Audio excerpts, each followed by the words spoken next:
Hi అండి, welcome to Bhavani రుచులు. ఈరోజు మన రెసిపీ అల్లం గారెలు. ప్రతి ఇంట ఏదైనా శుభకార్యం జరిగినప్పుడు లేదా ఏదైనా పండగ వచ్చినప్పుడు అంటే దసరా, సంక్రాంతి, ఏదైనా పండగ వచ్చినప్పుడు మాత్రమే చాలామంది ఇంట్లో గారెలను చేసుకుని తింటారు. ఇంకా పొద్దున్నే అందరికీ బయటికి వెళ్ళి టిఫిన్లు తినడం అలవాటైపోయింది. గారెలు లాంటి ఐటమ్స్ని ఇంట్లో చేసుకోవడమే మానేశారు. అంటే ఇలాంటి ఐటమ్స్ చేయడం కష్టం, ఇంకా చాలా టైం పడుతుందనేమో. బట్ ఈరోజు మన వీడియోలో చాలా సింపుల్గా అల్లం గారెలు ఎలా తయారు చేసుకోవాలో చూపిస్తున్నాను. ఇంకా కొంతమందికి ఈ గారెలను ఆయిల్లో వేయడం కష్టంగా అనిపిస్తూ ఉంటుంది. సో వాళ్ళ కోసం ఒక 2 ఈజీ ట్రిక్స్ని కూడా చెప్తా. సో ఇంకా మనం ప్రాసెస్లోకి వెళ్ళిపోదాం.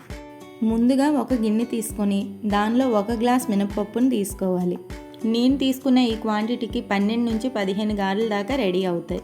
మీరు ఎన్ని అయితే చేసుకోవాలనుకుంటారో దానికి తగ్గ పప్పుని తీసుకోండి. ఇలా ఒక గిన్నెలో మినపప్పుని తీసుకున్నాక దాన్ని ఒక 2-3 సార్లు బాగా కడిగి కొంచెం వాటర్ వేసి ఒక 4 గంటలు నానబెట్టుకోండి. ఒకవేళ మార్నింగ్ టిఫిన్లా చేసుకోవాలనుకుంటే నైట్ పడుకునే ముందే నానబెట్టుకోవచ్చు. మార్నింగ్ అయ్యేసరికి బాగా నానిపోతాయి. ఇంకా గారెలు ప్రిపేర్ చేసే ముందు దీన్ని మీరు రుబ్బుతారో లేక మిక్సీ పడతారో అనేది మీ ఇష్టం.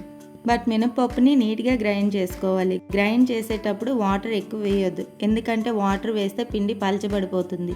గారెలు చేసేటప్పుడు పిండి చిక్కగా ఉంటేనే గారెలు అనేవి స్మూత్గా వస్తాయి. ఇక్కడ నేను చూపిస్తున్న కన్సిస్టెన్సీలో పిండి ఉండాలి. తరువాత దీంట్లో కొంచెం ఉప్పు వేసుకోండి, ఇంకా కొంచెం వంట సోడా వేసుకోండి. ఇలా వేసుకున్నాక పిండిని బాగా బీట్ చేసుకోవాలి. అయితే ఇందులో మనం ఉప్పు ఎక్కువ వేయకూడదు, ఎందుకంటే ఒకవేళ గారెలు చప్పగా ఉన్నా తినొచ్చు కానీ సాల్ట్ అయిపోతే తినలేం. ఇలా పిండి మొత్తాన్ని బీట్ చేసుకున్నాక దానిలో ఒక చిన్న కప్పుతో అల్లం తురుము వేసుకోండి.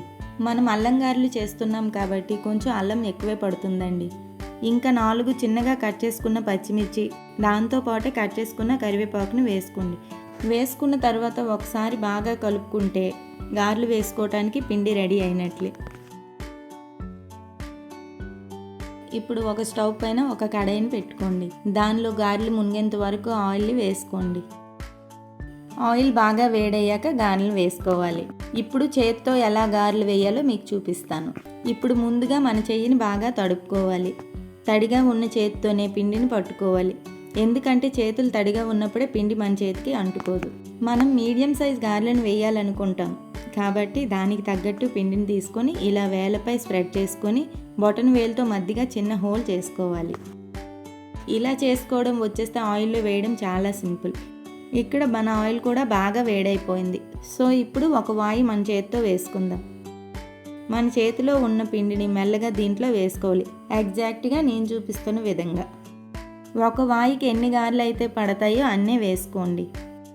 ఇలా వేసాక 2 వైపులా బాగా గోల్డెన్ బ్రౌన్ కలర్ వచ్చేదాకా ఆయిల్లో ఫ్రై చేయండి. చూసారుగా ఎంత సింపుల్గా గారెలు వేసుకోవచ్చో.